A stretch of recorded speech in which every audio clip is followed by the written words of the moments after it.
माननीय सदस्य श्री दिलीप सेकिया जी। माननीय सभापति जी, रेल मंत्रालय की अनुदान मांगों पर मुझे बोलने का अनुमति प्रदान किया है, इसके लिए मैं आपको बहुत बहुत धन्यवाद देना चाहता हूँ। माननीय सभापति जी, मैं बताना चाहता हूँ कि पहली बार 2017-18 में आम बजट में रेल बजट को मार्च किया गया था। रेल बजट को आम बजट में मिलाने से आर्थिक फायदे तो हुए ही है। इस एकत्रीकरण से रेलवे के नीतियों का व्यापक आर्थिक प्रगति और नीतियों के साथ तालमेल बैठाया भी गया है। दोनों बजट को मिलाने से आधुनिकीकरण, सुरक्षा और नेटवर्क विस्तार जैसे क्षेत्रों में धन आवंटित करने में सरकार को ज़्यादा लचीलापन हासिल हुआ है। इससे भारतीय रेलवे को बुनियादी ढांचे को विकास की गति तेज हुई है। आदरणीय सभापति जी, मैं हमारे पूर्वोत्तर क्षेत्र की जो रेलवे इंफ्रास्ट्रक्चर के विकास के जो सकारात्मक परिवर्तन देखने को मिल रहा है, वो माननीय प्रधानमंत्री श्री नरेंद्र मोदी जी के दूरदर्शी नेतृत्व की वजह से ही ये संभव हो पा रहे हैं। पिछले 10 वर्षों में मोदी जी के मार्गदर्शन में, मोदी जी के निर्देशन में रेलवे द्वारा देश भर में वर्ल्ड क्लास इंफ्रास्ट्रक्चर तैयार किया गया है और इसके लिए नए ट्रैक्स का भी निर्माण किया गया है। इलेक्ट्रिफिकेशन, स्टेशन का डेवलपमेंट, वंदे भारत, अमृत भारत जैसे नई ट्रेनों के संचालन में अभूतपूर्व गति से कार्य किया जा रहा है। सभापति महोदय, रेलवे बजट 2004 से 2014 तक जो ग्रॉस बजटरी एलोकेशन 1,56,739 करोड़ रुपया था 2004 to 2014 तक, वही आदरणीय मोदी जी के नेतृत्व में, माननीय रेल मंत्री जी के नेतृत्व में 2014 से 2024 के दौरान यह बढ़कर 8,25,967 करोड़ रुपए हो गए हैं। जबकि वर्ष 2024-25 में रेलवे के विकास के लिए 2,52,200 करोड़ रुपए का बजट का आवंटन किया गया है। माननीय सभापति महोदय, मैं पूर्वोत्तर से बिलोंग करता हूँ। पूर्वोत्तर में आज जो रेलवे नेटवर्क का भरपूर एक एक्सटेंशन हुआ है, कनेक्टिविटी में बहुत बड़ा बदलाव हुआ है। इसका अगर किसी को क्रेडिट देना है, माननीय नरेंद्र मोदी जी को और माननीय रेल मंत्री अश्विनी वैष्णव जी को मैं देना चाहता हूँ। आज पूरे पूर्वोत्तर आठों प्रदेश रेल से कनेक्ट हो गया है। 100 साल बाद नागालैंड को दूसरा रेलवे स्टेशन मिला है महोदय। ये 55 साल कांग्रेस वाले देश का शासन किया है। केवल 4 प्रदेश, 8 में से 4 प्रदेश में रेल कनेक्टिविटी को उन्होंने कर पाया था। 4 प्रदेश पिछले 10 सालों में रेल कनेक्टिविटी के साथ जुड़ा गया महोदय। ये नरेंद्र मोदी जी का जो एक्टिव पॉलिसी है, पूर्वोत्तर को जो मोदी जी ने अष्टलक्ष्मी का करार देते हुए नॉर्थ ईस्ट के लिए जो डेडिकेटेडली नॉर्थ ईस्ट का विकास के लिए मोदी जी का जो नीति है और नियत जो है मोदी जी का, इसके लिए नॉर्थ ईस्ट आज देश का शेष भागों से बहुत अच्छी तरह से आज जुड़ पाया है। और रेल नेटवर्क सबसे सेफेस्ट है, सस्ती भी है और रेल नेटवर्क, रेल से जो साधारण से आम जो नागरिक है उनका भी वो रेल में ट्रेवल करना उनको ज़्यादा पसंद होता है महोदय। लेकिन नॉर्थ ईस्ट काफ़ी प्रदेश के साथ काफ़ी जिला रेल नेटवर्क से जुड़ा नहीं गया था। मेरा अपना क्षेत्र महोदया, मेरा अपना लोकसभा क्षेत्र दरंग उदालगुरी, पहले मंगलदय हुआ करता था। दरंग उदालगुरी लोकसभा क्षेत्र का जो दरंग है एक एस्पायरेशनल डिस्ट्रिक्ट है, उदालगुरी भी एस्पायरेशनल डिस्ट्रिक्ट है, लेकिन थोड़ा अच्छी एक महसूस होने के बाद भी, रेल का नेटवर्क बढ़ने के बाद भी थोड़ा मेरा मन में दुख है। मेरा क्षेत्र दरंग को अभी तक रेल मैप में शामिल नहीं किया गया है। आज माननीय मंत्री जी बैठे हुए हैं, अश्विनी वैष्णव जी, मैं 3-4 टाइम्स माननीय मंत्री जी से ये विषय को उठाया है, बात किया है। माननीय मंत्री जी इस विषय को गंभीरता से लिया है और मैं अभी जो आशा का उम्मीद है, जो किरण है अभी मेरे साथ आया है, ये अभी मेरा जो लास्ट विटनेस को मेरा एक सवाल था रेल नेटवर्क का मेरे क्षेत्र में दरंग को, उसमें उन्होंने बताया कि final location survey for new rail line from Agyathuri to Dekargaon 155 kilometre भाया Sipajhar Mangaldoi Kharupetia Dalgaon has been sanctioned. The field survey has been taken up for preparation of DPR detailed project report. इसके लिए मैं मंत्री जी को मैं धन्यवाद भी देता हूं और जल्द ही इस DPR को पूरा करके रेल बोर्ड द्वारा मेरे संसदीय क्षेत्र दरंग को रेल माप में सम्मिलित करने के लिए मैं मांग भी करता हूं। सभापति महोदय, मैं आपको ये बताने के लिए मैं खुशी महसूस कर रहा हूँ, नॉर्थ ईस्ट स्टेट विशेष करके जो रेलवे नेटवर्क इसका जो विस्तार है वो कैसे विस्तार हुआ उसके बारे में थोड़ा 2 लाइन 2 सेंटेंस में आपके सामने रखना चाहता हूँ। यह अपने आप में ऐतिहासिक है। ये आज़ादी के 70 वर्ष के बाद चारों राज्यों मेघालय, अरुणाचल प्रदेश, मणिपुर और मिजोरम को बड़ी लाइन के माध्यम से रेल संपर्क प्रदान किया गया है। मीटर गज थे, ब्रॉड गज नहीं थे।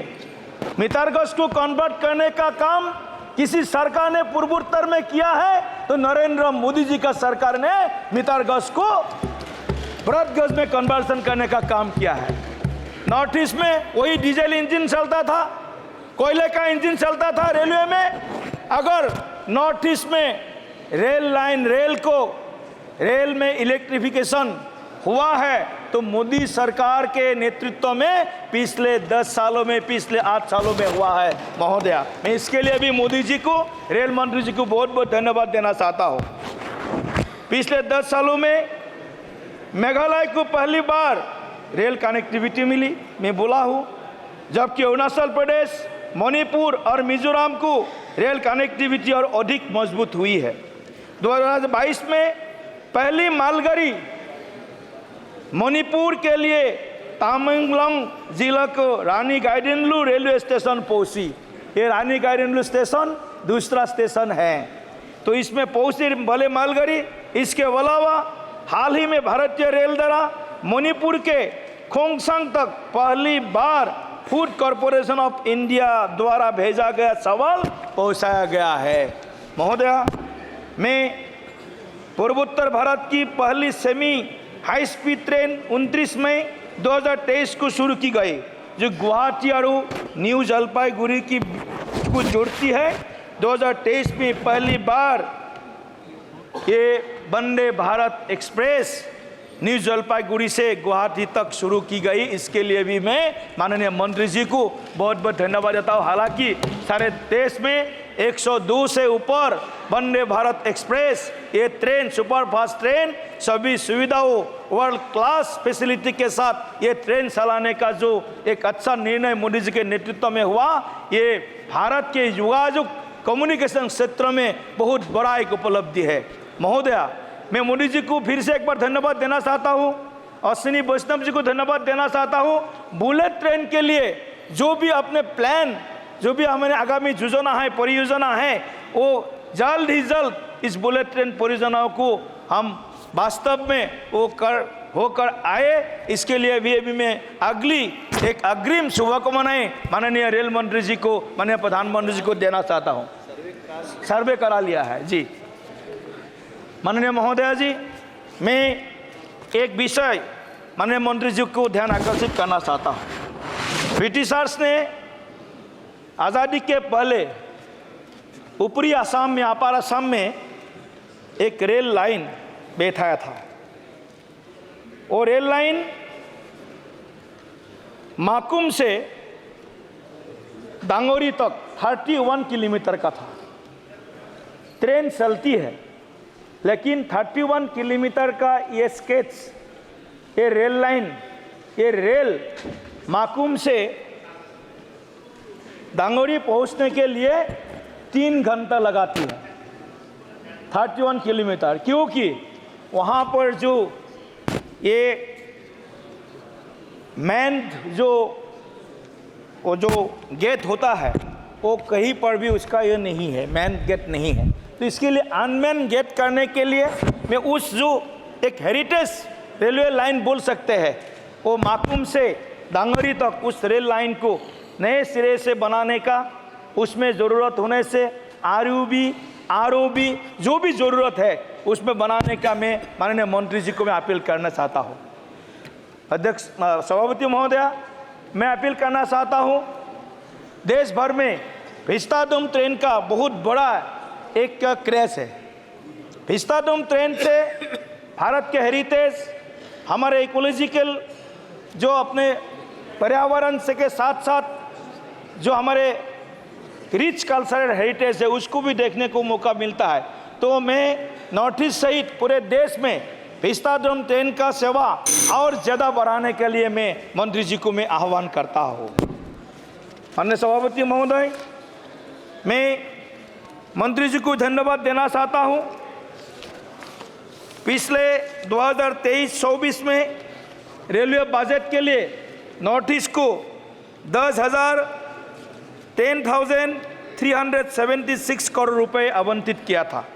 लेकिन 2024-25 में माननीय प्रधानमंत्री जी के नेतृत्व में माननीय रेल मंत्री ने रेलवे द्वारा उत्तर पूर्वी सीमांत रेलवे के लिए 14,184 करोड़ रुपए का प्रावधान किया है, जो 5,000 करोड़ से भी करीब ज़्यादा है। इसलिए मैं माननीय मंत्री जी को इस जो हमारे एनहेंस किया है रेल बजट में नॉर्थ ईस्ट के रेलवे इंफ्रास्ट्रक्चर को डेवलप करने के लिए मैं उनके धन्यवाद देता हूँ।